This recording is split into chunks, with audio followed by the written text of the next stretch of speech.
aujourd'hui, le software en France, il n'est pas encore présent dans les CAC 40. Il n'y a pas encore une boîte tech française qui est dans le CAC 40. Alors que dans les FT 120, dans les boîtes américaines les plus grosses, les 5-10 premières sont software ou hardware. Ils ne sont plus Coca-Cola, ne sont plus les pétrolières, ne sont plus les banques, ne sont plus les Goldman Sachs. Donc en fait, cette trajectoire que les Américains ont fait, on la fera, mais en retard. Mais aujourd'hui, tant qu'il y a 0 dans le CAC 40, ça vous montre le potentiel que le software français peut prendre. Et ça ne sera pas des HEC qui le feront. Parce que sinon, ce serait Harvard Business School qu'ils auraient fait aux States. Donc en fait, il y a encore un vide énorme. Tout à l'heure, tu me demandais si on était dans une bulle. Et moi, je pense qu'en France, on est dans le contraire de la bulle. Parce qu'on n'est pas encore du tout avancé. Dans l'économie, la partie du software, elle est encore très lointaine. Alors peut-être que les Américains nous la prendront en ramenant leur software ici et en prenant notre marché. Mais en fait, si vous le faites, il n'y a pas de raison. Si vous vous attaquez à ces marchés-là, il n'y a pas de raison que les Américains nous le prennent, quoi. On devrait plutôt nous prendre l'Europe. Et comme je disais tout à l'heure, en fait, je vous l'expliquais après l'histoire de Legal Place, nous, on voit quand même beaucoup que les Américains n'arrivent pas facilement à prendre l'Europe parce que leur marché est très profond, ils ont beaucoup de temps à prendre tout le marché américain. Parfois, quand ils vont en Europe, ils prennent UK, Australie, l'ancien monde anglo-saxon, quoi, avant de rentrer dans l'Europe continentale. Donc en fait, il y a le temps dans beaucoup de secteurs pour rentrer, pour prendre le marché français et parfois européen quand il le faut. Du coup, je fais une intro rapide sur mon parcours, juste pour que vous me positionniez un peu. Et ensuite, je vais parler de quelques sujets. Si vous avez des questions ou c'est des sujets qui vous semblent tellement évidents que vous voulez approfondir, vous pouvez me couper et poser les questions si c'est trop évident pour vous, parce que je ne connais pas votre degré de maturité sur ces sujets-là. À mon époque, quand j'étais étudiant, élève ingénieur, on ne connaissait pas le mot start-up. Ça n'existait pas. Dans le vocabulaire, il n'y avait aucun cours qui parlait de ça.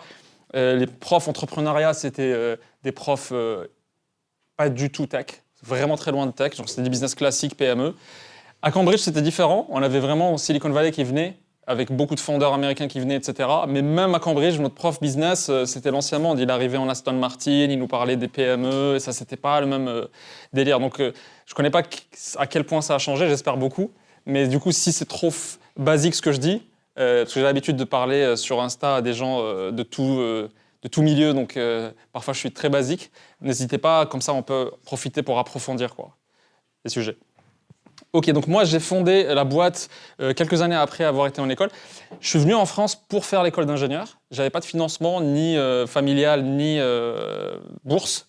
Et du coup, j'ai dû créer ma première boîte en école.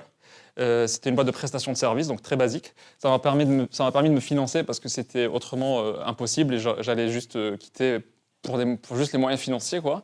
Et ensuite, ça a très bien marché pour moi d'un point de vue prestation de service et j'ai pu même payer Cambridge qui était très cher pour moi à l'époque. Ça coûtait 30 000 pounds l'année pour vous donner une idée. Et c'est 30 000 de l'époque, c'est pas les 30 000 d'aujourd'hui. Parce que l'inflation, elle est très forte et ça n'a plus la même valeur. Et donc voilà, j'ai réussi à finir les études comme ça, j'ai survécu à cette phase-là. Et ensuite, j'ai arrêté la prestation de service, même si je gagnais plus que les premiers salaires qu'on touchait statistiquement en sortant, donc en faisant un cabinet de conseil ou je sais que sais-je. Mais pour des raisons administratives, j'ai dû passer par une case CDI et à ce moment-là, j'ai commencé à chercher ma prochaine aventure qui devait être produit. J'étais obsédé par le fait de créer un vrai produit très très scalable que beaucoup de gens devaient utiliser. Et on a créé Legal Place qui se focus d'abord sur la création de société, qui était un énorme problème, parce que pas facile. On l'a craqué. Aujourd'hui, 6 à 7% des entrepreneurs qui se lancent en France passent par Legal Place pour créer leur boîte. Donc vous serez confrontés un jour à ça, peut-être même cette année. Et ensuite, une fois qu'on a craqué très bien ce problème-là, on a commencé. Donc on est l'outil le plus utilisé en France pour créer une société. Quand tu prends les gros cabinets d'expertise comptable, les gros cabinets d'avocats et les autres outils qui peuvent exister, on a le plus gros nombre d'entrepreneurs par an qui créent sur. Donc ça, c'est un gros achievement pour nous. Et un next step pour nous maintenant, c'est de passer à la suite de l'entrepreneur, de la vie de l'entrepreneur, c'est la comptabilité. Donc on a lancé notre service de compta automatique pour faire la compta de sa boîte en ligne via une app mobile, quoi, la plupart du temps, et sans trop poser de questions à des experts comptables, sans payer très cher, etc. Et donc aujourd'hui, si vous voulez, les créateurs d'entreprises qui passent par Legal Place prennent la partie accounting et prennent la partie banking. Parce que du coup, on a lancé aussi notre solution de banking, ce qui fait on est une néobanque, on a une carte de crédit, et donc l'entrepreneur n'a pas besoin d'aller prendre des rendez-vous chez BNP, Société Générale, attendre, parler à un humain, négocier le prix, etc. Là, c'est automatique, tu appuies sur des boutons, tu crées ta boîte et tu as ton compte bancaire, et tu commences à... Le but, c'est quand tu crées ta boîte, c'est pas de passer beaucoup de temps sur ces questions-là, c'est plutôt d'avoir tout de suite un cabis et commencer à facturer tes clients. Donc le but, c'est de le rendre le plus simple possible.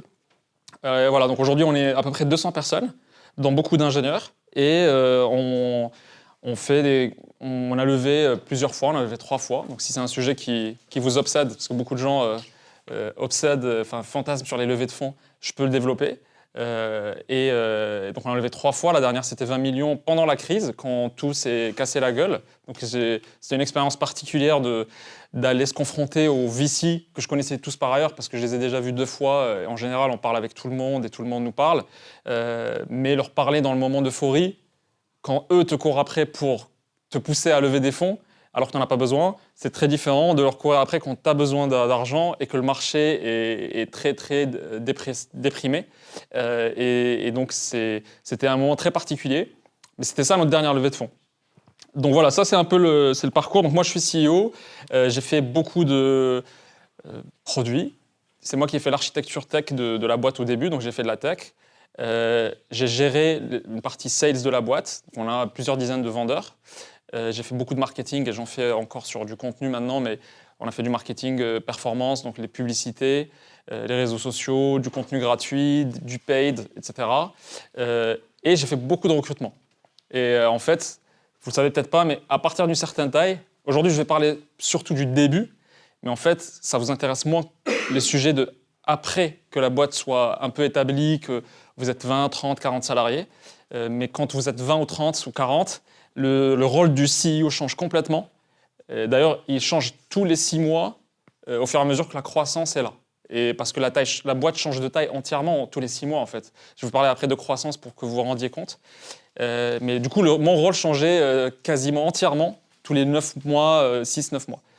Et à partir d'une certaine taille, le rôle du CEO devient quasiment pour moitié du recrutement. Et peu de gens le réalisent parce que j'ai des potes qui me disent « Mais pourquoi tu ne prends pas des cabinets de chasse ou une chasseuse ou une talent acquisition, etc. » Mais en fait, comme la seule chose qui compte dans ce type de boîte, c'est le recrutement, tu es obligé de le faire toi-même parce que tu es supposé ramener des gens qui sont plus smart que toi. C'est vraiment l'objectif de CEO, c'est d'arriver à faire ça. Et si tu ne peux pas le faire, ça limite beaucoup la taille future de ta boîte, quelle que soit l'idée géniale et incroyable que tu as pu intuiter, que tu as pu trouver. La seule limite que tu as, c'est vraiment les talents qu'il y a dans la boîte. Et donc, c'est peut-être pas d'actualité pour vous, mais ça l'est un peu quand même parce que votre cofondateur, c'est un peu un recrutement. Votre 3e personne, 4e personne dans la boîte, les 10 premières personnes sont vraiment... elles vont faire ou défaire la boîte, quelle que soit l'idée. C'est-à-dire que vous pouvez avoir la meilleure idée au monde, c'est vraiment les 10 premières personnes qui vont faire le succès de la boîte. Et si vous avez une idée de merde, c'est via eux que vous allez pivoter, trouver la bonne idée et marcher quand même. C'est pour ça que les investisseurs ne regardent quasiment que l'équipe. Vous pouvez faire des pitchs, des PDF, des PowerPoint, des Excel, etc. Mais tout ce qui compte vraiment, c'est qui sont les gens qui lancent cette boîte-là, quoi. C'est pour ça que les founders qui ont déjà un succès lèvent quasiment sans aucune preuve, sans chiffre. Ils lèvent sur un PowerPoint parce qu'on sait qu'ils ont déjà prouvé qu'ils sont de très bons fondateurs, quoi. Alors que vous, au début, on ne sait rien de vous. Donc c'est un peu compliqué. Donc on vous demande un peu de chiffres, de l'attraction. On va essayer de vous situer en entretien pour voir est-ce qu'on peut vous confier la mission de créer une boîte de grande ampleur, quoi. Donc aujourd'hui, je vais parler argent. Je vais commencer par parler argent parce que c'est quand même le sujet. Je vais parler d'idées, parce qu'il y a beaucoup de fantasmes aussi sur les idées, c'est quoi une bonne idée, comment trouver, etc. Je vais parler de croissance, parce que je pense que c'est très très abstrait pour vous, mais on le vit physiquement quand on est fondeur, la croissance. Je vais parler de la jeunesse, qu'est-ce que ça veut dire d'être fondateur jeune? Ça change beaucoup entre un mec de 22 ans et un mec de 38, par exemple. Statistiquement, un mec qui réussit sa boîte, il a 35, 36 quand il démarre sa boîte. Donc vous partez contre les stats quelque part quand vous démarrez jeune, mais vous avez des avantages quand même. Je vais en parler. Ensuite, je vais parler de psychologie un peu de fondateur, parce que c'est un élément très très important, et de clients et de marketing à la fin. Donc si vous voyez qu'il y a des sujets on fera Q&A après, donc on pourra évoquer d'autres sujets. Mais ça, c'est vraiment le cœur de ce qu'il faut savoir, quoi. Donc, le sujet argent, il est hyper crucial parce que c'est pas un sujet facile, l'argent. C'est-à-dire qu'on dit tous qu'on fait pas ça pour l'argent, ce qui est vrai, parce qu'il y a toujours des motivations très, très personnelles. Mais en même temps, c'est quand même un sujet d'argent. C'est-à-dire que si vous n'aimez pas l'argent ou que vous le dénigrez, si vous dénigrez l'argent, vous n'allez jamais l'attirer vers vous, en fait. Votre énergie sera tellement négative envers ça qu'il ne va jamais venir vers vous. Et on n'est pas en train de parler de social, on n'est pas en train de parler de social entrepreneurship, qui ne marche jamais, qui n'a jamais marché. On parle vraiment de business, là. Donc si vous avez un vrai problème profond parce que vous êtes issu d'une famille d'intellectuels, d'académiciens, de professeurs, de journalistes, ou tous les gens qui n'aiment pas trop l'argent, c'est compliqué. Vous allez vivre une schizophrénie. Et je sais qu'en école d'ingé, on a beaucoup. Parce qu'on n'est pas dans des business schools, on est dans des écoles où quand même les milieux sociaux dont vous êtes issus ne sont pas forcément toujours hyper à l'aise. Donc si vous avez un système de valeurs familiales qui vous rend mal à l'aise avec ce sujet-là et que vous êtes schizophrénique en mode « ouais, je ne peux pas en parler trop avec ma famille d'argent parce que c'est tabou, mais en même temps c'est ce que je veux faire », il faut arriver à fixer ça. Chacun a sa manière de le fixer, mais l'argent c'est vraiment le sang dans une boîte. C'est-à-dire que sans ça, la boîte n'existe pas. Mais une des façons que je trouve hyper intéressante de fixer ce sujet-là et de ne plus avoir de problème avec, c'est de dire c'est de comprendre en fait le sens de l'argent. L'argent n'est pas la finalité, n'est jamais la finalité. Mais quand on est très jeune, on ne comprend pas ça parce qu'on se dit, bah si, quand même, l'argent, c'est le confort de vie, c'est pour vivre bien, c'est pour acheter, je ne sais pas, une Lamborghini ou que sais-je. Mais en fait, ces trucs-là sont hyper secondaires chez les gens qui ont vraiment cette obsession-là. Parce que l'argent, par définition, c'est un moyen d'acheter des heures de travail d'autres personnes. C'est fondamental de le comprendre. C'est juste un intermédiaire, en fait, l'argent. C'est jamais... Tu vas pas bouffer ça si tu es dans un bunker, quoi. Donc, en fait, ça ne sert à rien en soi, mais en fait, c'est un intermédiaire pour acheter des heures de travail. Pourquoi ? Parce que quand tu achètes un iPhone, tu es en train d'acheter toutes les heures de travail de toute la chaîne, de ceux qui ont extrait la matière première, le designer, le mec qui le vend, le marketeur, tous ces gens-là, ils ont travaillé des heures et toi, tu as juste, via l'argent, ça te donne ce moyen-là de l'acheter.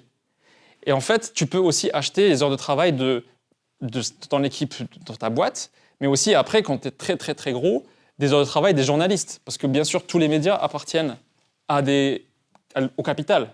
Donc c'est ceux qui sont dans le game du capital qui peuvent décider d'orienter l'argent et donc l'effort de tout le monde dans quelle direction. C'est eux qui vont financer les penseurs qui écrivent, c'est eux qui vont financer les journalistes, etc. Et donc en fait, quand tu es dans le game du capital, c'est ce pouvoir-là que tu achètes à la fin. Et ce n'est pas juste le confort de vie. Donc en fait, c'est hyper important de se dire, si vous dénigrez trop l'argent parce que c'est un sujet de luxe et vous n'êtes pas dans le luxe, etc., et vous trouvez que c'est superficiel, que ce n'est pas profond, que ce n'est pas assez noble, en fait, dites-vous que posez-vous la question de c'est quoi vraiment la définition de l'argent et à quoi sert l'argent en général, et vous allez trouver que c'est beaucoup plus profond. Et ceux qui pèsent dans la société sont ceux qui détiennent le capital. Les autres, en général, ont toujours besoin d'être financés. Même ceux qui sont les plus écoutés dans les médias, c'est des gens qui restent quand même hyper dépendants du capital. Donc en fait, vous êtes dans le game du capital, et ce game-là, c'est pas un game de luxe et de confort de vie, en fait. C'est autre chose. Donc en fait, il faut vraiment intégrer ça parce que c'est un sujet important de se déstresser sur l'argent. Et un conseil important, c'est que si vous cherchez des cofondateurs, il faut qu'au moins un dans l'équipe soit vraiment kiffe l'argent. Parce que sinon, les décisions quotidiennes que vous allez prendre vont aller dans un mauvais sens. Par exemple, chez les ingénieurs, il y a un biais, c'est faire du beau produit, quoi. C'est élégant, ça doit être élégant, ça doit craquer un problème noble, un problème que les chercheurs essayent de craquer, etc. Et en fait, vous allez tellement pas être obsédé par la rentabilité que vous n'allez pas construire un truc économiquement intéressant. C'est-à-dire que vous n'allez pas construire ce que les gens cherchent vraiment, vous allez construire ce que vous aimez vous et ce qui vous passionne vous. Ça, on le voit très souvent, des gens qui bossent 2 ans de leur vie sur un projet, qui mettent beaucoup d'argent. Et à la fin, ils ont construit ce qu'eux voulaient avoir. et pas ce que les clients veulent. Mais quand tu es orienté cash, dès le début, chaque semaine, ce qui t'obsède, c'est ton client, est-ce que ton client a besoin, qu'est-ce qu'il veut vraiment, et tu construis ce qu'il veut. Et donc, si tu as quelqu'un dans l'équipe qui kiffe ça, qui parle beaucoup argent, il va être un peu le gardien du temple et dire, écoute, là, on dévie trop, tu es en train de me faire un truc très, tu vois, c'est de l'art ce que tu es en train de faire, les gens ne veulent pas ça, est-ce que tu as vraiment checké que cette fonctionnalité, les gens la veulent, etc., etc.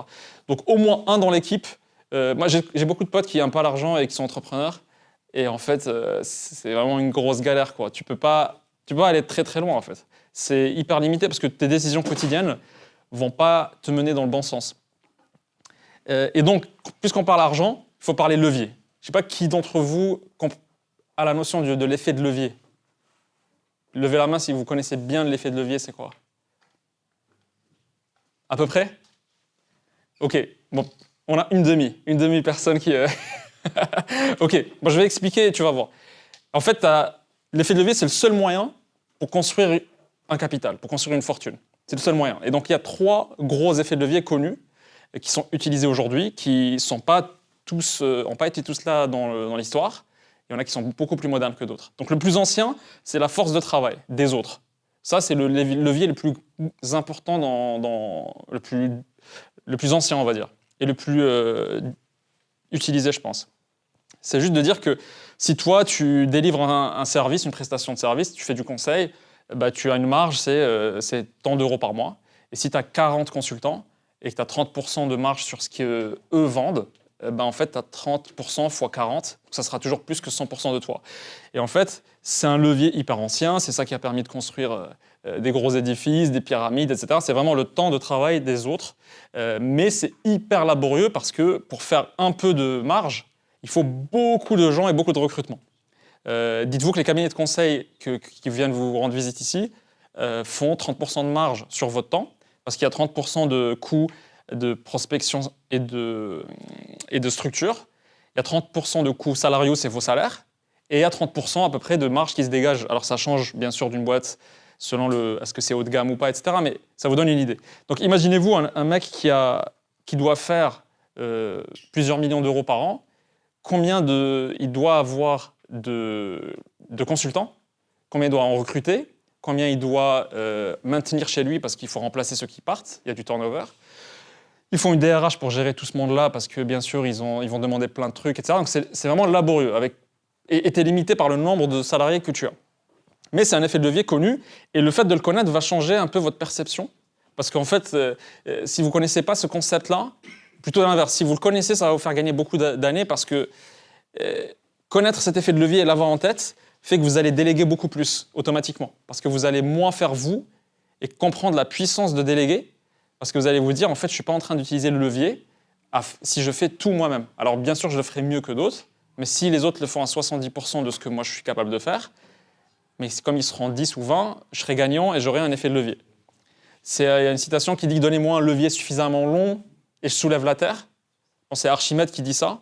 Ça donne une image de c'est quoi l'effet de levier, quoi. C'est ça qui permet de construire une fortune.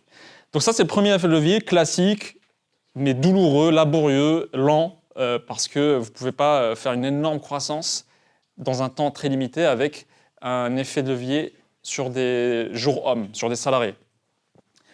Deuxième effet de levier, c'est le capital, c'est l'argent. Quand vous avez de l'argent, vous pouvez employer cet argent-là dans des projets qui vont faire que vous allez faire des multiples. C'est-à-dire que vous investissez 2 millions de votre...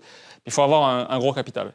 Vous investissez 2 millions sur un projet qui en devient 10, vous mettez dans du Bitcoin au début, ça devient fois 100, etc. etc. Donc vous employez votre argent dans des projets pour faire levier sur ce que vous avez déjà. Et en fait, c'est ce que moi je fais par exemple quand je lève 20 millions d'euros. Le but, c'est que j'utilise ce cash-là dans des projets dans la boîte qui transforment ce cash dormant en quelque chose qui produit de la valeur tous les mois. Et donc, c'est un effet de levier financier. Pour pouvoir jouer dans ce game de levier financier, il faut avoir quand même un capital important. Parce que si vous avez 1 million ou 2, vous n'allez pas pouvoir l'employer beaucoup sur plein de projets, donc c'est beaucoup trop risqué. C'est le game dans lequel vous êtes une fois que vous avez vendu une boîte, par exemple. Là, vous commencez à déployer. Si vous prenez les bonnes décisions, vous faites levier sur ce cash-là. Je ne sais pas si l'image est claire de l'effet de levier. Mais le dernier effet de levier le plus moderne, et je pense qu'il faut avoir du vécu pour sentir la différence entre celui-là et les deux autres, c'est le software. Parce que le software est tellement scalable que si vous écrivez une ligne de code, cette ligne de code peut générer du chiffre et peut être utilisée par des milliers de gens, ou des centaines ou des millions. Et ça ne change rien en fait. Vous n'avez pas besoin de recruter 100 fois plus si vous avez 100 fois plus d'utilisateurs. Donc en fait, quelque part de chez vous, avec des lignes de code, vous pouvez réaliser l'équivalent d'un effet de levier de 40 ou 50 salariés dans une boîte de conseil ou de plusieurs millions d'euros en capital pour quelqu'un qui utilise un capital. Alors que c'est juste une ligne de code. Donc en fait, vous avez une chance exceptionnelle d'être au cœur de ce troisième levier, parce que c'est le levier le plus vertueux qui soit. Et jamais dans l'histoire, c'était plus simple d'avoir un effet de levier aussi gros. Il y a un autre effet de levier, c'est le média qui est très proche du code, parce que le média, c'est comme le code, c'est-à-dire que vous ne le faites qu'une fois. En fait, ça peut être consommé par des millions de gens, et vous n'avez pas besoin de fournir un effort pour chacun qui consomme ce service-là. Alors que le conseil, chaque nouveau client qui vient, vous devez refaire tout pour lui, retravailler, donc vous êtes limité. Donc l'effet de levier média/code, c'est quelque chose dans lequel vous êtes, parce que même les médias aujourd'hui, c'est des algos. C'est-à-dire que même pour réussir dans le monde média, il faut craquer des algos. C'est ce qu'on fait avec Hugo dans Instagram et YouTube, où on a peut-être 5 millions de vues par mois sur nos shorts, mais c'est parce qu'on a compris l'algo, quoi. Et en fait, vous êtes dans une position tellement privilégiée que vous avez accès aux meilleurs leviers de l'histoire, mieux que tous les autres étudiants qui sont dans d'autres parcours, en fait. Donc c'est un peu abstrait, peut-être. Je ne sais pas si c'était clair, les leviers, mais quand vous comprenez ce concept de manière profonde, vous changez complètement votre perception de comment construire une fortune.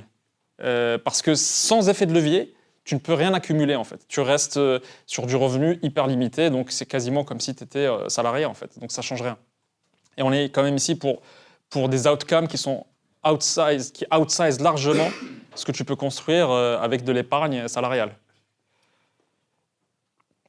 Et en fait, je pense qu'il y a un sujet important sur cette question d'argent pour finir, c'est qu'il y a des pensées limitantes qui nous limitent beaucoup avec l'argent. Et ces pensées limitantes-là, je vais les illustrer pour vous avec un simple test qui est assez ouf.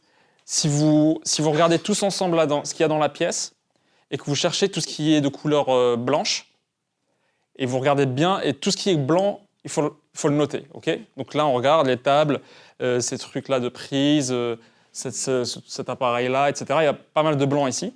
Si on regarde tout ce qui est blanc là, et qu'on se concentre bien, et ensuite, si on ferme les yeux, vous fermez les yeux, et vous pensez maintenant à qu'est-ce qui est rouge dans la pièce.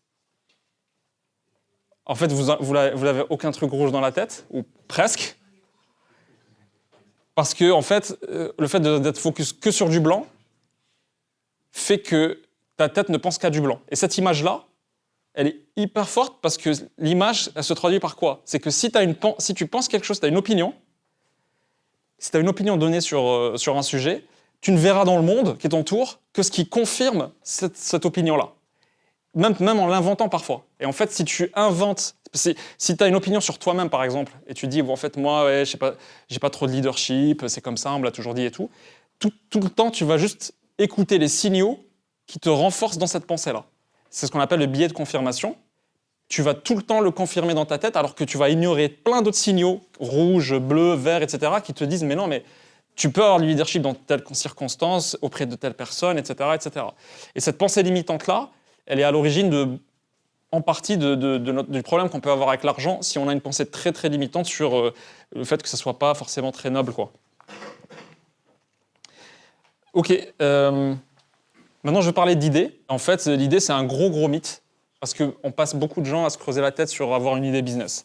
Et il y a beaucoup de gens qui me demandent tout le temps c'est quoi une bonne idée, comment la trouver, etc. Et en fait, vous vous rendez pas compte à quel point les idées business sont toujours nées dans l'action et pas avant l'action. Et donc, il ne faut pas trop obséder sur ça. Je donne un exemple assez incroyable que vous connaissez peut-être, c'est l'histoire de McDo, qui n'est pas tech, mais qui est scalable. Pour le coup, il y a un effet de levier qui est gigantesque. C'est que McDo, beaucoup de gens pensent que c'est un business de burger. En fait, c'est un business d'immobilier. Mais ça n'a pas été ça depuis le début. Le fondateur s'est pas réveillé en disant « Waouh, si je fais des burgers hyper optimisés en process, pas cher du tout, je peux acheter des terrains et les gens, je les oblige à m'acheter ces terrains-là s'ils veulent profiter de cette franchise. » C'est pas réveillé comme ça, en fait.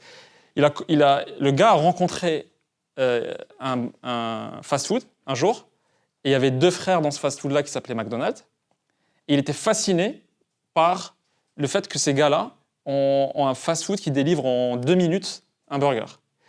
Donc cette fascination lui a fait dire « il y a quelque chose ». Donc il a parlé aux frères McDonald's, il leur a dit « les gars, moi je vais faire exploser le business, je vais en ouvrir d'autres, etc. » Il en ouvre d'autres, il comprend qu'en fait c'est très lent d'ouvrir chaque McDo individuellement. On lui parle des franchises, qu'il ne connaissait pas. Il se dit « ok, je vais tester les franchises ». Ils se rendent compte que les franchisés gagnent trop d'argent, mais lui ne peut pas trop leur prélever, sinon ça défonce le modèle. Mais qu'il ne gagne pas trop parce qu'il prenait 2% de royalties ou quelque chose comme ça. Et un jour, un mec lui dit « mais en fait, ton truc, c'est un truc d'immobilier parce que c'est tellement rentable pour les franchisés que si tu les obliges à te louer ton terrain, nous, on achète le terrain et eux nous payent, on les force à nous payer les mensualités du crédit.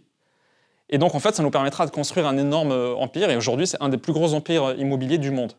Et une grosse partie de la valeur de McDo vient juste des terrains qu'il possède et de l'immobilier qu'il possède.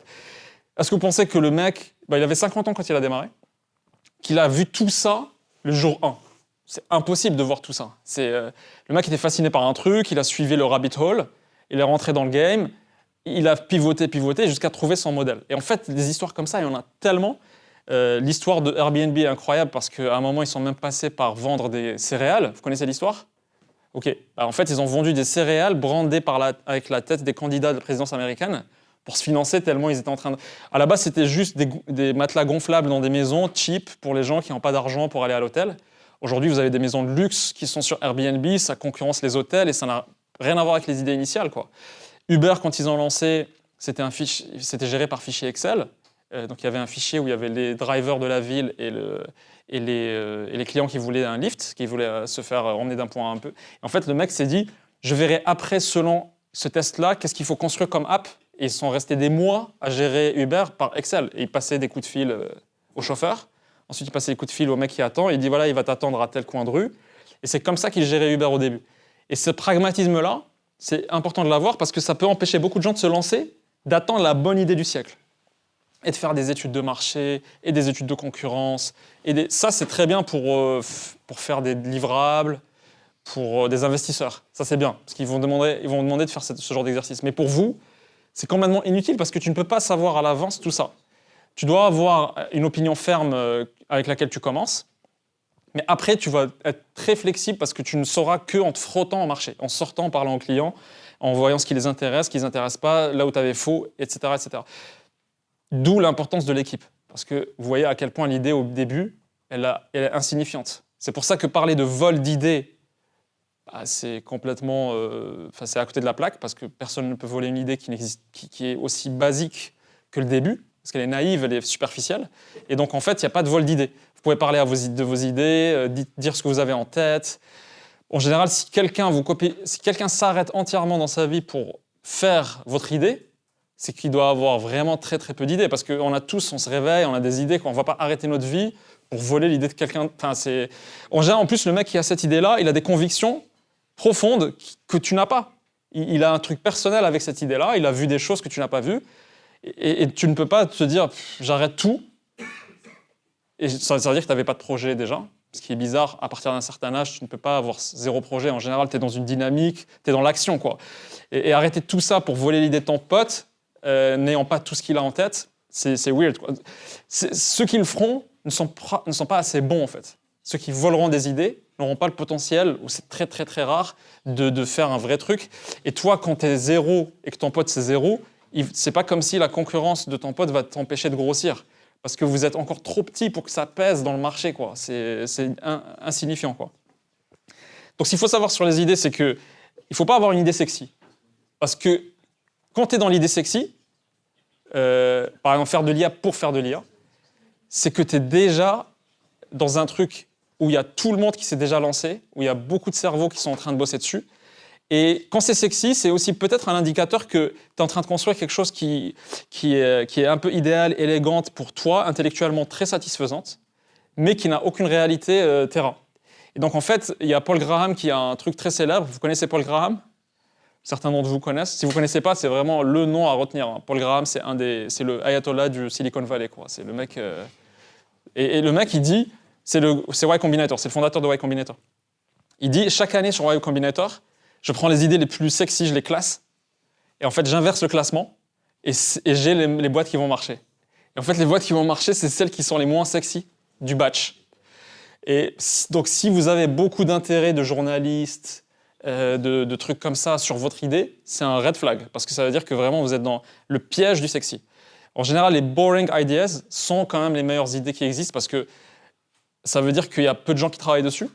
Ça veut dire que c'est sûrement un vrai sujet que tu attaques, parce que c'est pas le côté sexiness qui t'a attiré, il y a autre chose qui t'a attiré, etc. Donc, sexy, c'est dangereux dans les idées business.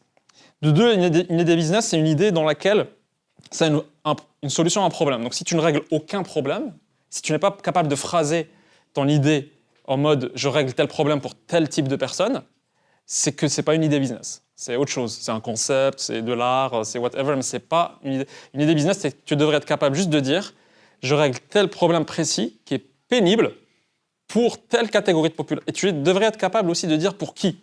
Parce que si c'est pour tout le monde, il y a un problème. Ce n'est pas assez précis comme problème. Parce que tout le monde n'a pas...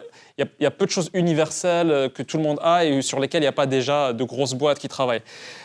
Vous avez beaucoup plus intérêt à prendre un truc niche et commencer par le problème le plus narrow, le plus réduit possible, et ensuite élargir au fur et à mesure. Parce que c'est plus simple d'attaquer un problème très précis dans lequel le nombre de variables est réduit, dans le nombre de liberté, les degrés de liberté est très faible, et sur lesquels vous avez tellement un type de client précis que vous pouvez parler à ces gens-là et construire un truc pour ces gens-là.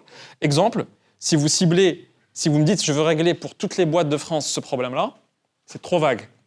Vous devriez être capable de réduire ça à 100 boîtes, quoi. C'est-à-dire, OK, les 100 boîtes qui répondent à mes critères, qui sont jeunes, qui ont un fondeur de 25 ans, qui est un peu naïf, je peux lui vendre ça, etc. C'est un critère. Ça peut être un critère de assez vieux, il ne connaît pas le digital, donc je peux lui vendre ça. Et en fait, une fois que vous avez des critères très faibles, ça réduit la complexité de faire un premier prototype. Donc il faut réussir à réduire le risque au max. Et votre problème, c'est que vous êtes jeune, donc vous ne connaissez pas le B2B. Vous êtes un peu condamné à faire quasiment du B2C, en fait. Parce qu'on ne peut pas attaquer une population, un secteur qu'on ignore complètement, parce qu'on ne connaît pas ses problèmes. Soit c'est notre problème à nous quotidien, et on connaît tous les étudiants qui sont comme nous, ils ont le même problème, et c'est une cible, c'est du B2C. C'est Facebook qui a commencé dans une université, pour les universitaires, pour les mecs de Harvard. C'était même très précis, Facebook, parce que c'était pour les universitaires de Harvard. Donc remarquez à quel point c'est hyper niche. Il n'a pas commencé en étant le réseau social du monde, hein. Ce n'était pas l'ambition. L'ambition, c'était être le réseau social de Harvard. Ensuite, il a beaucoup hésité pour l'ouvrir à Stanford. Genre, c'était une question cruciale de vie ou de mort. Ensuite, à l'ouvrir à d'autres élites universités américaines. Et ensuite, chaque étape, c'était une grosse question. Est-ce qu'on l'ouvre, on ne l'ouvre pas, etc. Vous voyez à quel point l'idée commence très, très réduite. Et ça, c'est vraiment le modèle des idées qui marche, quoi. Donc B2B, pour vous, c'est un peu chaud, parce qu'en général, ceux qui lancent dans B2B ont vécu le problème qu'ils règlent dans la boîte. Ils ont été en fonction RH, ils ont vu les problèmes RH, ils ont été en fonction achat, en fonction R&D, etc., etc.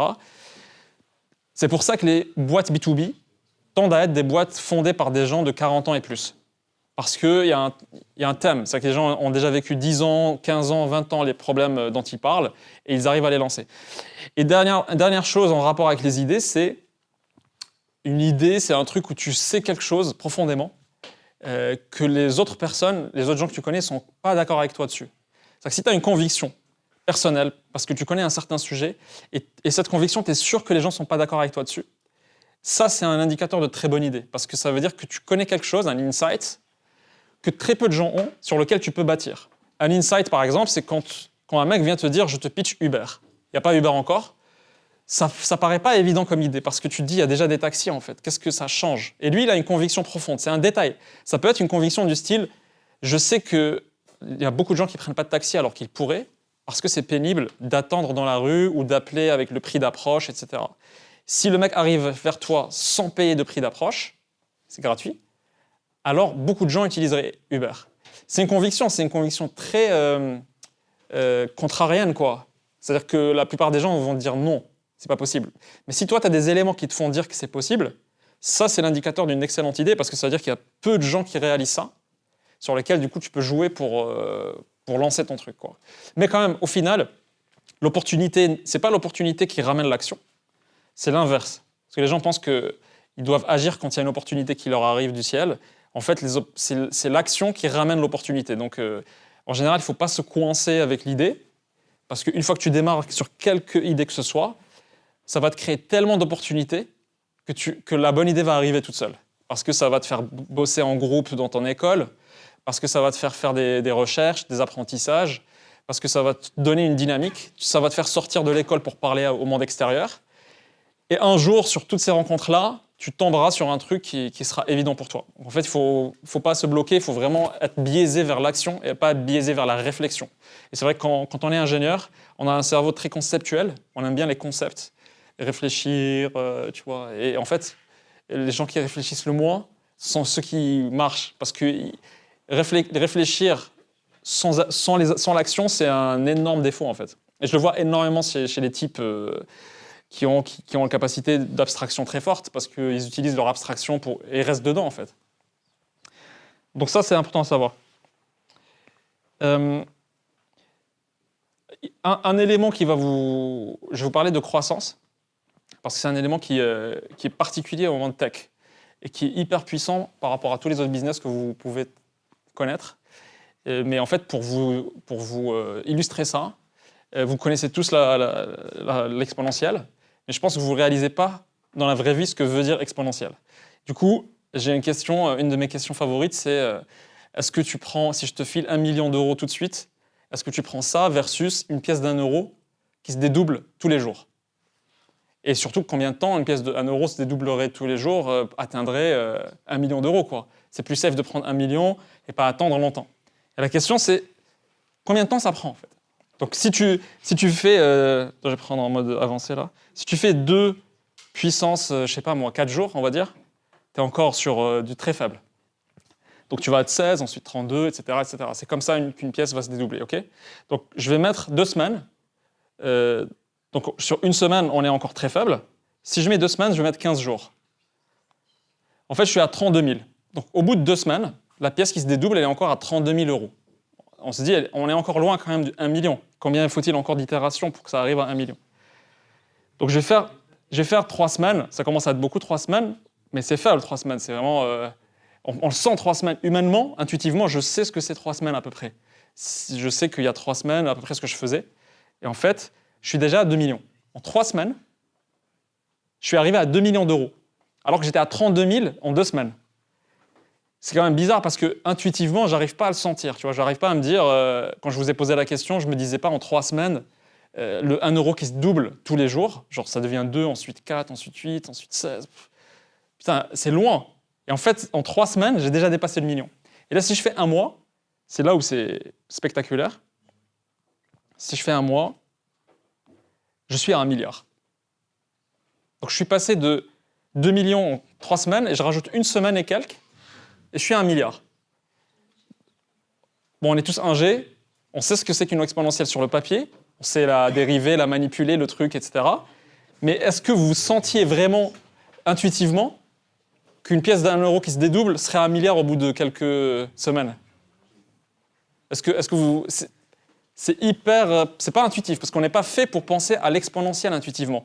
On est fait pour penser linéaire, ça c'est naturel, on peut intuiter de la linéarité. Je peux vous dire, ok, si j'ai, je sais pas, 5 vaches aujourd'hui et que j'en ai 5 à chaque fois de plus toutes les semaines, vous pouvez vous dire que c'est pas 1 milliard au bout d'1 mois. C'est pas possible. Mais l'exponentielle, elle n'est pas du tout intuitive. Même quand on est ingé et qu'on a bouffé ça pendant des années, dans tous les sens, ça reste des formules. Mais l'exponentielle, elle n'est pas intuitive. Et du coup, pourquoi je vous en parle? Parce que cette expérience-là de dédoubler, elle peut vous donner une idée de ce qu'on appelle le compound effect. Le compound effect, c'est l'effet d'intérêt composé en français. Ce n'est pas un terme hyper cool, mais ça veut juste dire que si tu as une exponentielle... Alors, ce n'est pas sur 2, hein, l'exponentielle, elle doit s'appliquer sur, par exemple, 7%. Donc, c'est 1,07 exponentielle quelque chose. Si tu fais 0,7, si tu fais 7% par semaine, ça semble peut-être faible, mais c'est énorme au bout d'un an. Au bout d'un an, ça fait peut-être fois 30 ou fois... Enfin, si tu as un business qui commence à 1000 balles par mois et que tu crois que de 7% par semaine, c'est très différent que si tu crois de 5% par semaine. En fait, à un moment, ça prend une distance énorme entre les deux, alors que c'est que 2 points weekly. Donc en fait, 7% par semaine, c'est x30. C'est que tu commences à 1000 euros par mois au début, tu finis par 30 000 euros à la fin de l'année, en faisant cette petite croissance mensuelle. Alors elle n'est pas petite, c'est quand même beaucoup 7%, on ne s'en rend pas compte. Mais la seule chose à faire dans le business entre 0 à 1, quand ta boîte elle est dans le 0 to 1, c'est juste que toutes les semaines, tu dois te demander comment je fais 7% la semaine d'après. C'est ton seul agenda. Tu n'as pas un autre agenda. Tu n'as pas de logo à faire, de business plan, de presse, de faire parler Le Monde ou Le Figaro sur toi, etc. Tout ça, c'est du bullshit par rapport à faire tes 7%. Donc si 7% passe par aller sur Le Figaro, ok, c'est rare. Hein. C'est rare que tu fasses quoi que ce soit avec un article du Figaro. J'en ai fait plein des articles. J'ai jamais eu aucun pic. Donc ça sert à rien.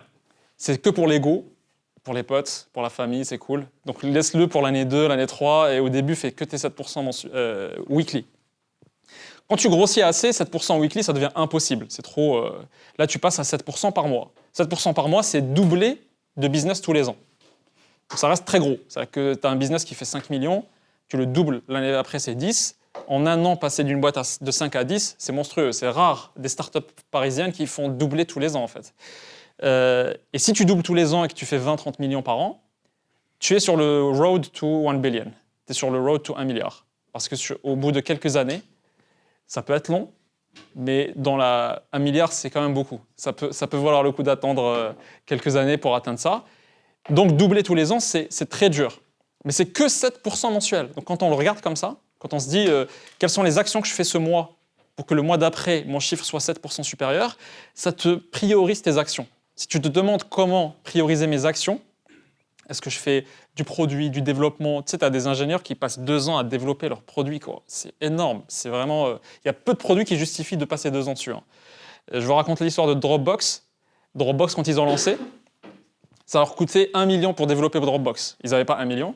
Donc ils se disent, on va faire une vidéo qui simule le fait que Dropbox existe.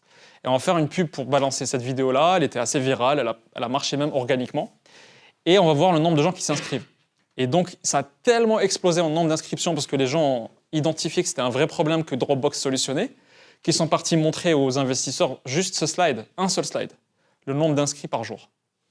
Et là, tu es investisseur, tu vois le nombre d'inscrits par jour, tu files le million. Mais ils n'ont pas passé leur temps à développer la moitié d'un prototype ou le quart d'un prototype, etc.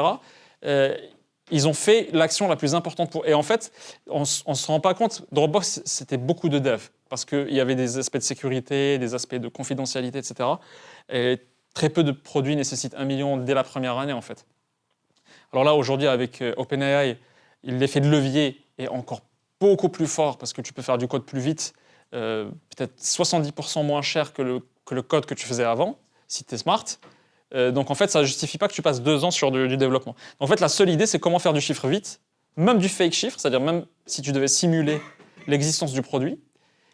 Et ensuite, ça va te provoquer beaucoup plus de dynamique que de passer en chambre, dans un labo, 2 ans à faire du... Et si le produit est très, très dur à exécuter, tu peux prouver autrement l'attraction pour aller chercher le cash qui permet de le développer. Mais c'est rare d'être sur un produit qui nécessite dès le début, pour la première version, pour la version 0 même, 2 millions d'euros, quoi. En général, 1 ou 2 devs qui sont fondeurs, ou 1 ou 2 ingés, suffisent largement pour faire un prototype en quelques mois. Et le but, c'est de délivrer ça le plus vite possible sur le marché pour ne pas prendre un trajectoire qui est loin de ce que attend le marché. Parce que plus tu t'éloignes, plus tu attends de la confrontation avec la réalité, plus ton produit sera complètement décalé de ce que veulent les gens. Tu ne peux pas intuitivement savoir exactement ce que veulent les gens dès le premier... C'est impossible, personne ne fait ça. Donc l'effet compound, c'est un effet très, très important à garder en tête, parce que l'effet de compound, là, de l'exponentiel, ça s'applique aussi sur ce que vous faites. C'est-à-dire que si vous commencez très tôt aujourd'hui, tout ce que vous faites aujourd'hui va compound à un degré que si aujourd'hui vous mettez 4 000 € de côté, vous dites à vos parents, file-moi 4 000, t'inquiète, c'est pour un test. et vous le mettez sur un compte. Et vous ne touchez pas à ce truc-là. Et vous le gardez sur un indice. Vous connaissez les indices? Un indice SP500, n'importe, un truc safe, chill. Avant la retraite, tu fais rien de ta vie. Avant la retraite, il est déjà 1 million d'euros, les 4 000. En fait, c'est le compound, alors que je parle que de 10% annuel, 10-12% annuel, ok? Ce qui est un peu la performance moyenne, on va prendre sur une... Donc tu mets sur Nasdaq ou quoi, et c'est que 4 000 euros à l'âge de 20 ans, donc aujourd'hui presque, et donc en fait, c'est ça le compound effect. Donc imaginez maintenant le compound effect, pas financier, mais plutôt vous, ce que vous investissez sur vous, l'action que vous faites, les projets que vous lancez, les cours que vous prenez, je ne parle pas de l'école, mais les autres skills qu'on ne vous apprend pas à l'école. Tout ce que vous allez faire va compound. Et même si votre projet ne marche pas maintenant, le compound, l'effet composé sera tellement fort, exponentiel, que quand vous avez 28, 27, 28, vous êtes ultra puissant par rapport à si vous avez démarré beaucoup plus tard. En fait, moi, il y a des choses que j'ai faites à l'âge de 15-16 ans, quand j'avais commencé à coder, j'avais 14 ans à peu près. Et il y a des choses que j'avais faites à cet âge-là, qui ont compound, que j'ai retrouvé. Déjà, quand j'étais ici, j'ai pu faire de la prestation de service dès l'arrivée en première année parce que j'avais fait du code avant. Donc ça a compound de fou parce que ça m'a permis de financer l'école. Ça a compound encore plus parce que quand je faisais 20 000, 30 000 euros l'année et j'étais hyper content, année 1 et année 2, je pouvais faire 2-3 fois plus l'année 3 et j'étais capable de financer Cambridge. Et en fait, les mecs que j'ai rencontrés qui étaient mes clients en prestation de service, c'est des gens qui m'ont servi après à avoir du réseau pour recruter les premiers salariés de Legal Place et ainsi de suite. Donc en fait, il y a un effet de compound qui est assez incroyable qu'il faut garder en tête. Et je viens à un point qui est assez drôle, c'est que le game du statut social est très différent du game du capital. Là, je vous parle du game du capital. Vous ne pouvez pas faire les deux. Si vous choisissez la route du capital, vous ne pouvez pas essayer d'être aussi dans le statut social. Le statut social nécessite tellement d'efforts, d'être visible, connu, les gens parlent de vous, vous êtes cité, etc. Ça, l'effet halo. Ça, les gens qui se focusent sur ça ne peuvent pas réussir dans le capital. C'est trop de défocus. Et en fait, je ne sais pas moi de vous le dire, mais le game du capital est quand même plus puissant. Parce qu'après, tu peux t'amuser à acheter des articles sur toi dans le Forbes ou dans l'entrepreneur véridique. Tu peux acheter des articles et mettre ta tête sur les kiosques parisiens, etc. Pour rigoler avec Hugo, on les avait contactés pour avoir des devis. On ne l'a pas fait. Donc si vous me voyez sur Forbes, sachez qu'il y a peut-être un billet derrière. Ou peut-être c'est naturel, mais je vous dis juste que c'est possible. Alors que le game du capital nécessite un focus énorme. C'est pour ça que le game d'être populaire au lycée est dangereux. Parce qu'en fait, souvent, quand vous regardez les mecs qui étaient populaires au lycée, c'est les mecs qui ont raté leur vie après, bizarrement. C'est des mecs qui étaient connus, célèbres, etc. Tout le monde parlait d'eux. Tu étais obligé d'avoir sa bénédiction, à la limite, ce mec, cette meuf. Tu vois, après 20 ans plus tard, tu dis « Waouh, mais qu'est-ce qu'il a eu comme vie, ce mec? C'est bizarre, il était populaire. » Et ça s'applique au lycée, collège, fac, partout. Hein. Et pourquoi ça se passe comme ça, en fait? Parce que le mec qui est dans le game d'être populaire au lycée, c'est pas naturel. C'est pas il se réveille comme ça le matin, il part et il est populaire. C'est un travail énorme, parce que le mec, il doit être dans les tendances, il doit faire gaffe à comment il s'habille, il doit faire gaffe à je sais pas quoi, les gossips de tout le monde, il doit connaître les gossips. Tu peux pas être populaire sans connaître les gossips, en fait. Alors que tu as des nerds à côté, que les mecs n'ont rien compris, ni gossips, ni comment s'habiller, etc. Et ces mecs-là, après, tu les retrouves devant. Tu te dis, mais putain, mais c'était des mecs inconnus dans la classe, ils étaient marginalisés et tout. Et en fait, ces mecs-là, les nerds, c'est l'extrême. Tu as nerd et populaire. Après, au milieu, tu as des gens aussi qui ne sont ni l'un ni l'autre, mais qui réussissent. Mais le fait, c'est que le fait de passer son temps à être le populaire, tu as tellement flingué de temps de construire quoi que ce soit à côté, que quand la vie réelle commence et tu sors dans le marché, et la popularité ne te sert à rien, là c'est vraiment ta valeur économique qui compte. Tu prends une claque monumentale, en fait. Et l'autre qui a commencé à construire très tôt, parce que, en fait, un nerd, c'est un cliché, mais c'est quelqu'un en général qui est passionné par quelque chose qui l'absorbe tellement qu'en fait, il a oublié le côté social de la chose et il passe pour le mec très, très impopulaire. Sauf que ce mec-là, il a certainement une passion à 12 ans, à 11 ans, c'est un peu un autiste, etc. Mais au final, ça compound tellement un effet de ouf qui va avancer très, très, très vite. Et quelque part, le mec qui n'a pas choisi le game de la popularité, il a intégré inconsciemment le fait que c'était peut-être une perte de temps. il prend le pari que il va peut-être perdre beaucoup de moments cool au lycée parce qu'il n'est pas populaire, mais quelque part, c'est une perte de temps pour lui et il comprend que sa passion, il paye le prix. Il paye le prix de sa passion. Il se dit, OK, moi, je suis un virtuose de violon. Les mecs qui sont virtuoses au violon sont un peu autistes, quoi. C'est comme ça, ils passent leur temps à faire ça 8 heures par jour. Comment tu peux être populaire avec ça? C'est impossible. Mais à la fin, le mec, c'est une star mondiale du violon, quoi. Ça n'a pas de prix, ça. Donc voilà, c'est pour vous dire que le game du statut, je vous le dis pour le lycée parce que c'est marrant, parce qu'on a tous connu des gens comme ça, en fait, tu vois. Et si vous avez été populaire au lycée, tant mieux pour vous. C'est toujours le moment de switcher. Mais ça marche aussi après, parce qu'on a toujours après de l'ego, on a toujours envie de...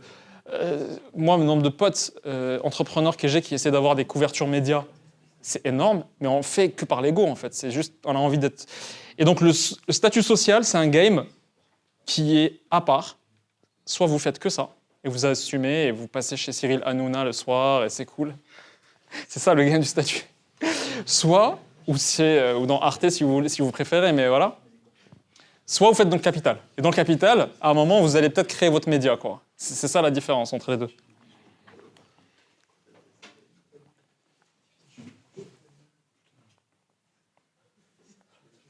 OK. Donc je disais tout à l'heure que le temps que tu passes sur ta boîte, c'est un temps qui doit être dédié à juste faire tes 7% de croissance. Et aussi en parlant avec tes clients. Donc là, je vais parler des clients, parce que je pense qu'on oublie, il y a beaucoup de gens qui oublient de parler à leurs clients. Ils pensent qu'ils ont peur. Il y a des gens qui ont peur de parler aux clients, parce qu'ils disent « ouais, je vais prendre le téléphone, je vais le parler ». Vous n'avez pas encore de produit peut-être qui tourne. Je ne sais pas qui a un produit qui tourne aujourd'hui avec des users. Quelqu'un a un produit qui tourne? Non, pas encore. C'est early. Un ou deux? Toi, tu as un produit? Quelqu'un d'autre? En fait, quand tu as un produit qui tourne, à un moment donné, tu es focus sur les chiffres. Combien de gens utilisent quoi, etc. Mais en fait, c'est des humains derrière. Et les humains, il faut que tu puisses leur parler. Et en fait, je vais vous donner un exemple où parler à son client change tout. Il y a une chaîne de bars, un jour, qui s'est demandé pourquoi est-ce que les hommes n'achètent pas ne consomment jamais de cocktails. Il n'y a que les meufs qui achètent des cocktails. C'était un mystère. Ils se sont dit, est-ce que c'est inné, genre les hommes n'aiment pas les cocktails, alors qu'il y a beaucoup de marge. C'est les boissons qui ont le plus de marge, c'est les cocktails, parce qu'ils sont pricés très cher, il n'y a pas grand-chose dedans. Et en fait, ils ont fait une étude client. Donc, ils se sont passés beaucoup de temps avec leurs clients, etc. Et c'est pour cette raison-là que vous voyez maintenant qu'il y a des illustrations des verres de cocktail dans le menu, en fait. Le menu, avant, il n'y avait pas d'illustration. Aujourd'hui, il y a des illustrations. Mais pas pour le vin. Le vin, personne ne va illustrer un verre de vin. Et en fait, ils se sont rendus compte que les hommes évitaient les cocktails parce qu'ils avaient trop peur que le verre qui arrive de leur cocktail ait trop une forme féminine. Et que du coup, ils sont un peu heurtés dans leur virilité. Parce que tu ne sais pas quel est le verre de cocktail, comment il va arriver. Est-ce que c'est le truc fin en V, là? Ou est-ce que c'est le truc, tu vois? Et du coup, ils se sont dit, bon, comme ils ont peur de ça, on va dessiner la forme du verre du cocktail sur le menu. Et ils ont débloqué énormément de consommation de cocktails chez les hommes. Parce que finalement, les hommes kiffaient aussi les cocktails, ils étaient juste bloqués. Et ce type d'insight-là, si tu veux l'avoir, tu ne peux pas l'avoir de ta chambre, tranquille, en train de faire du code. À un moment, je sais que vous serez très très bon pour faire du code et de l'architecture, mais vous aurez peut-être un peu plus de barrières à l'entrée pour parler à des humains.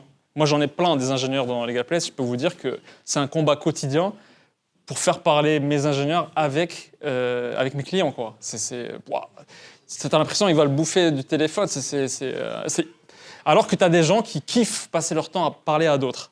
Mais ce n'est pas les ingénieurs. Donc, à un moment, c'est les ingénieurs qui font produit et ils doivent être obsédés par parler avec leurs clients. Donc, si un jour, votre service est en prod, il tourne, et que vous remarquez que sur une semaine, vous avez fait 0 call client, sachez que vous êtes en train de fuir. Vous êtes en train de fuir ce qui est le plus important. Et sachez que souvent, on fuit dans la vie, on fuit souvent ce qui est le plus important. En général, la chose la plus importante, c'est celle qu'on a tendance à fuir, toujours. Si vous fuyez quelque chose, sachez qu'il y a quelque part, cette chose-là, elle est hyper importante. Et en fait, on la fuit parce qu'on a peur d'apprendre la vérité. C'est-à-dire que le mec qui passe 2 ans à développer son prototype dans son garage, enfin dans sa chambre étudiante ici, et qui ne parle pas à ses clients, etc., c'est un mec qui a peur de découvrir que ce qu'il fait c'est fait pour personne en fait. Il n'y a pas de marché. Il n'y a pas de construire un truc que personne ne veut. Mais sauf qu'au lieu de la découvrir, tu préfères rester dans ton code, dans ta science, dans tes algorithmes. Tu sais, c'est la branlette intellectuelle, quoi. On a tous tendance à vouloir faire ça. C'est plus confortable que de se dire, vas-y, je me mets à nu, je confronte et je vais prendre des claques, mais au moins, je vais essayer de trouver la vérité, quoi. Donc chercher la vérité, souvent, c'est douloureux et on la fuit. Et d'ailleurs, moi, j'ai plein d'entrepreneurs potes et moi-même, premier, qui faisions beaucoup d'activités autres dans la journée. Tu peux remplir ta journée de beaucoup de manières, hein. Tu peux faire des trucs genre qui servent à rien, mais tu as l'impression de travailler. Et quand tu as l'impression de travailler, tu culpabilises pas, en fait. Tu vois. Sauf que fond toi, tu sais que tu es en train de travailler sur des choses basiques, faciles, juste pour passer le temps et pour dire que tu travailles, tu as fait 5 heures de boulot aujourd'hui. Mais en fait, aucune des 5 heures n'était passée sur la seule chose qui compte. Et souvent, il y a une seule chose qui compte dans un business. Et il faut juste la faire. Il faut avoir donc une espèce de honnêteté brutale avec soi-même, ce qui est très rare chez les humains, et une honnêteté brutale avec son associé pour ne pas tomber dans ces biais-là. Il y a une citation de Elon Musk qui dit que créer une boîte, c'est comme du glass eating. C'est comme manger du verre, quoi. C'est douloureux. C'est pas comme du conseil. Tu fais des nocturnes dans le conseil, mais c'est pas douloureux. C'est juste du temps, en fait. Tu passes des heures à faire des slides, etc. Peut-être tu dors à 2 heures. Mais c'est supportable, ça. Par contre, tu peux dormir à 10 heures le soir, mais tu as passé une journée à manger du verre, là, et ça saigne, c'est douloureux. Et c'est pour ça qu'il n'y a pas beaucoup d'entrepreneurs, en fait. C'est juste cette caractéristique-là qu'il faut avoir.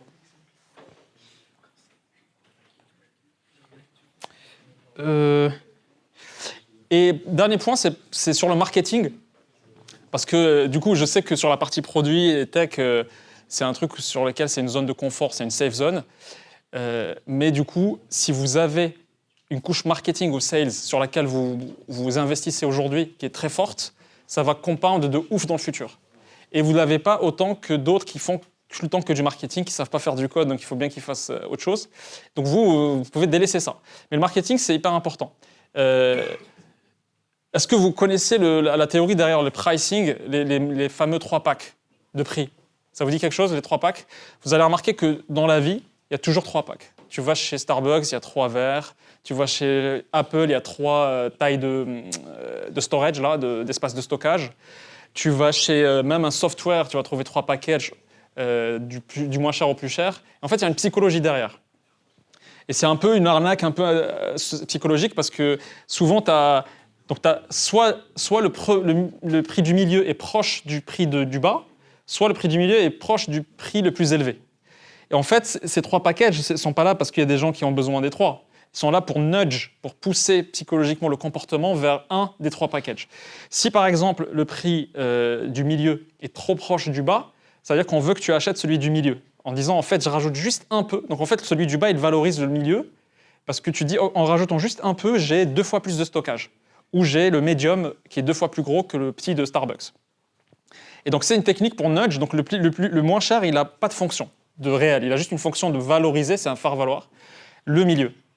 Quand c'est l'inverse, quand il est plus proche de celui le plus cher, bah, naturellement là on dit ok, ceux qui n'ont pas de moyens, on a déjà un petit package pour eux, ils ne seront pas perdus, ils pourront acheter, mais surtout on est en train de nudge vers le plus cher, parce qu'on se dit ok, le plus cher coûte que très peu plus que le middle. Et en fait, ne pas faire 3 prix, c'est une erreur. Parce que si tu fais un test, vous connaissez les A/B tests? Ça vous dit quelque chose? Ok, ça c'est une notion hyper importante. Notez A/B test et faites YouTube après, vous allez trouver plein de trucs. Mais A/B test, je vais en parler un peu. Mais si tu testes statistiquement 2 versions de ton pricing, ok? Donc la moitié des clients passent par la page 1, qui est basique, sur laquelle vous allez intuitivement la créer avec un prix, et vous passez la moitié de votre user qui ne connaissent pas les autres, sur une autre page où les prix sont en 3 packs. Vous allez voir que le chiffre d'affaires généré sur la première version sera beaucoup moins optimisé que celui avec 3 packages. Parce qu'avec les 3 packages, vous avez nudgé des gens à acheter des prix plus chers. Et alors qu'avec un seul prix, vous allez avoir un chiffre d'affaires beaucoup plus petit qu'avec les 3 prix pour le même service, pour les mêmes personnes. C'est pour ça qu'on appelle ça un A/B test, parce que tu fais version A versus version B, et tu passes 50% des gens sur un côté 50, et statistiquement, ça converge très vite. Tu peux savoir lequel a plus de chiffres et lequel est plus... Et en fait, ça va tellement loin que les mecs aujourd'hui, et nous, vous allez trouver 3 packages quand vous allez créer votre boîte. Je vais donner un code promo quand même, parce que c'est celui-là, mais vous allez avoir 3 prix. Mais en gros, il y a même un autre principe, c'est que tu dois toujours avoir un prix très cher en plus dans tes packages. C'est-à-dire qu'imagine, tu vends un soft, c'est 100 € le mois, et tu mets 2 packages, 100 et 120. Et le 120, tu as 2-3 features en plus. Tu dois toujours mettre un truc à 1000 ou à 500.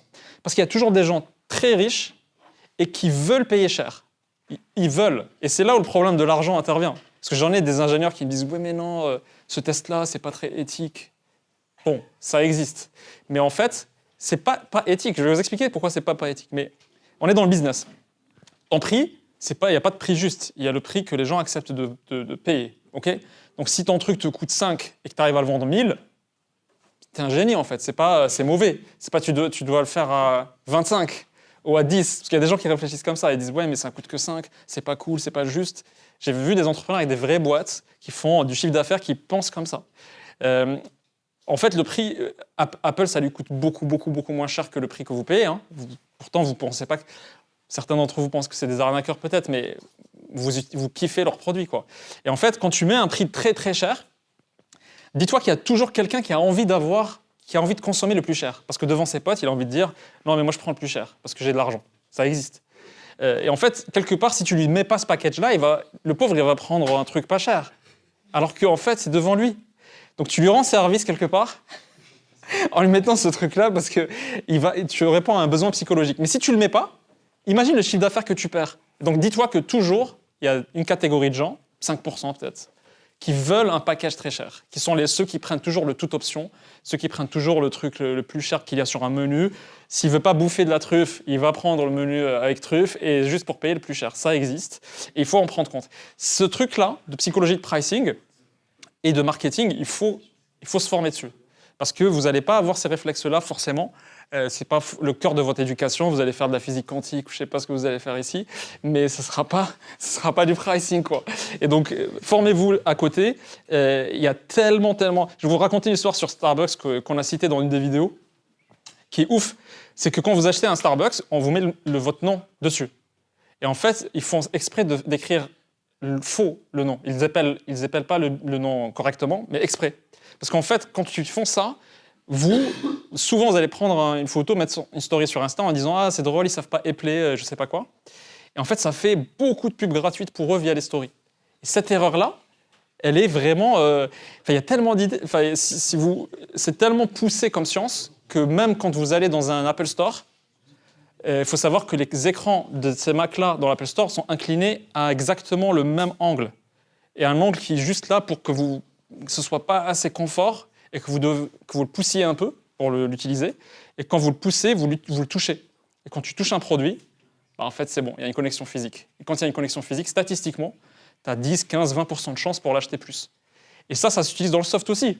Quand tu essayes un soft, on veut te le faire toucher, quelque part.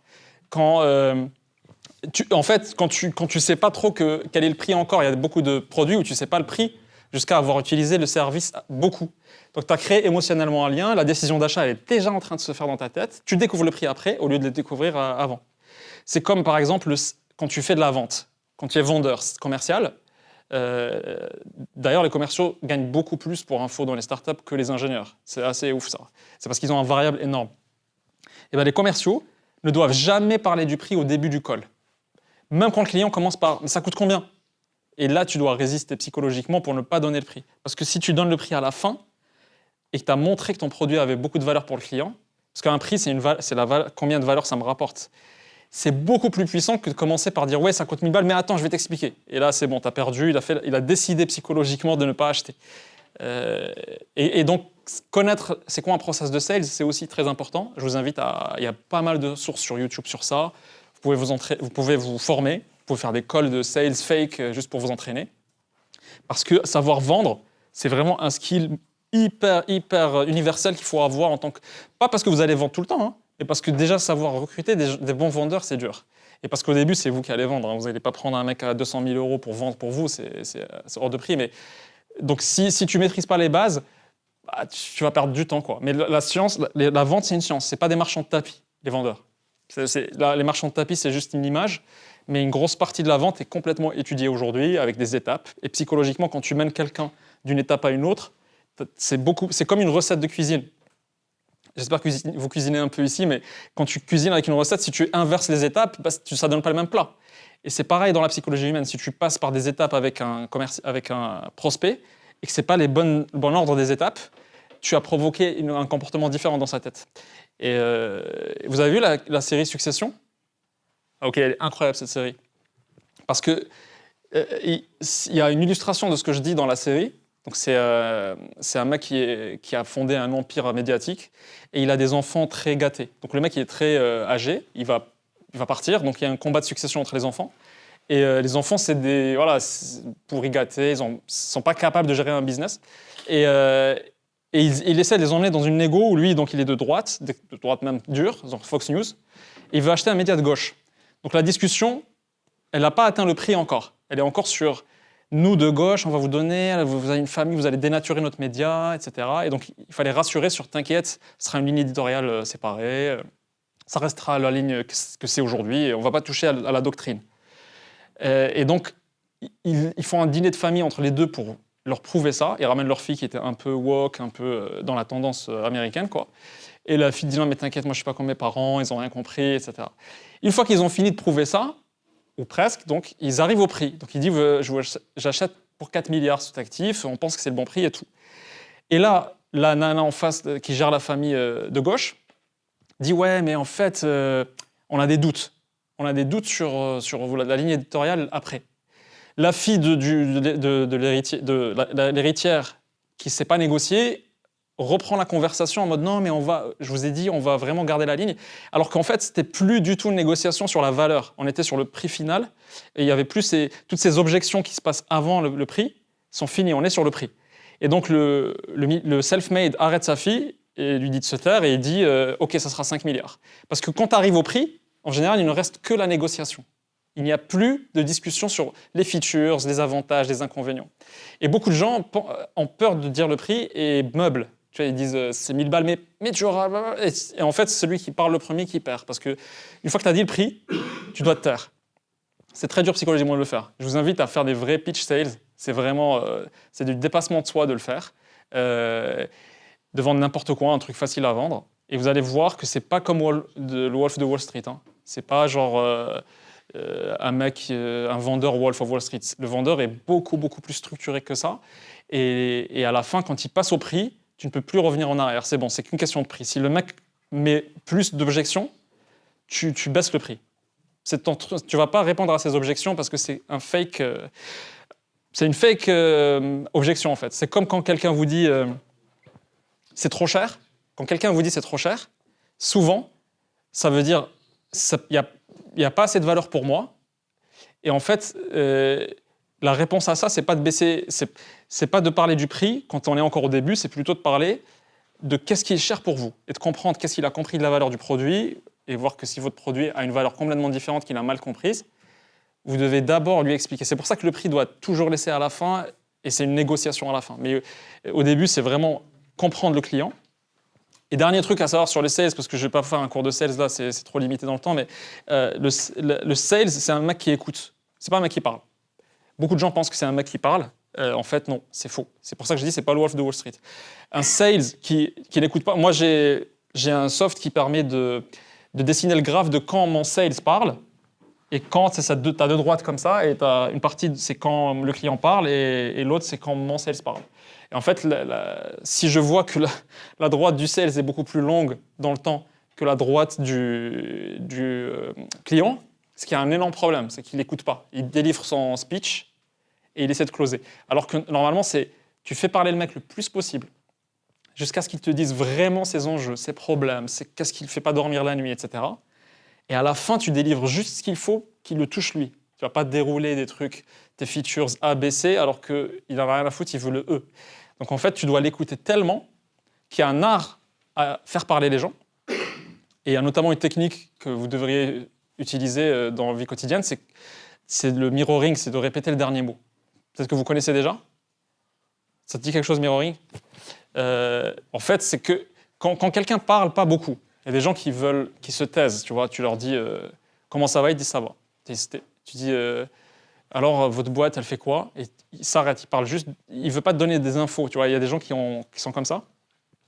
Tu dois juste répéter le dernier mot qu'il a dit, si t'as pas d'énergie, tu vois, si t'as pas l'art de faire parler. Et quand tu répètes le dernier mot que quelqu'un a dit, il y a un truc magique qui se passe dans le cerveau, c'est que le mec se sent obligé d'abonder.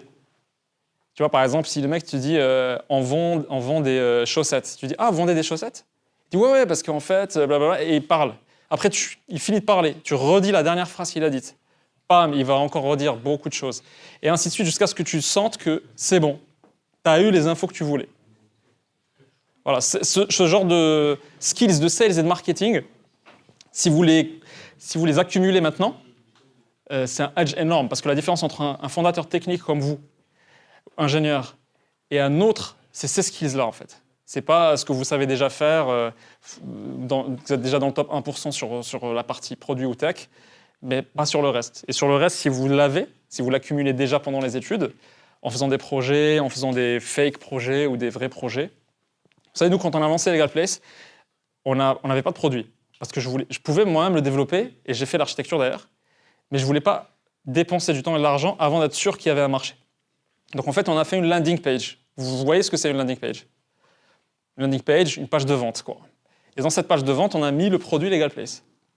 On a fait de la pub Google pour ramener du trafic, avec un prix, bien sûr.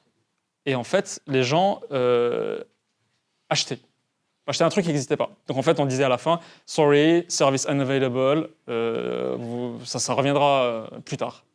Et ensuite, on s'est dit, mais les gens ne payent pas encore par carte, parce que c'était un fake. Donc on a branché Stripe. On s'est dit, maintenant, on veut vraiment être sûr que les gens payent, c'est pas juste, ils sont curieux.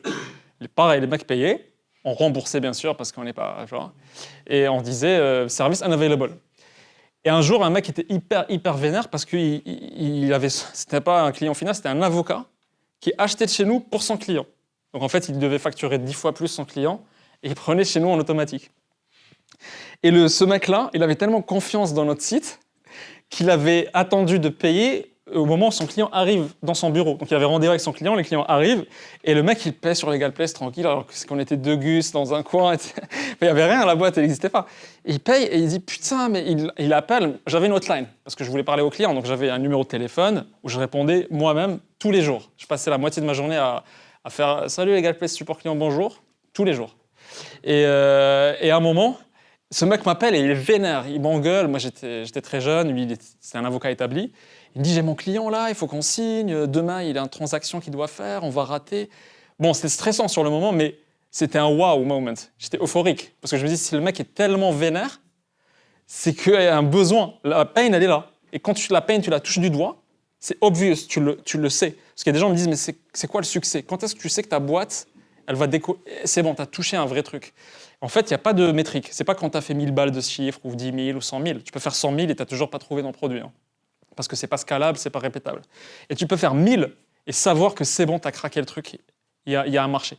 Et en fait, la réponse, c'est juste que tu peux pas, il n'y a pas de seuil, mais il y a un truc, il y a un sentiment profond de OK, c'est bon, on l'a craqué, c'est répétable, il y a un besoin, les gens sont vénères, ils veulent ce produit-là. Et là, bien sûr, j'ai commencé le dev. 2 mois plus tard, on avait le prototype qui tournait. Pareil, c'était un temps de développement hyper rapide. C'était parce qu'on savait exactement ce qu'on construisait, etc. Et ça a commencé à tourner. Donc en fait, aujourd'hui, vous avez une chance énorme dans toute l'histoire parce que vous avez le levier le plus puissant, mais en plus, il y a 0 coût pour vous à développer parce que vous pouvez juste faire des landing pages d'idées. Plein d'idées, il y a des gens qui font 20 landing pages de 20 idées différentes. Ils n'ont rien développé encore. Et ils testent publicité Facebook ou YouTube, trafic, est-ce que les gens achètent ou pas? Ils n'achètent pas, je change un peu dans la landing parce que j'ai mal expliqué peut-être. Itération, et 1 sur 20, ça va être la boîte sur laquelle je me lance.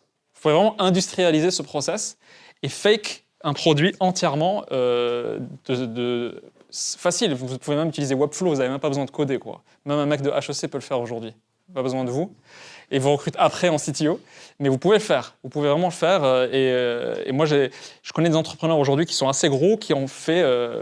ils avaient un Excel sheet de 20 idées. Et la 3e ou 4e, c'était la bonne.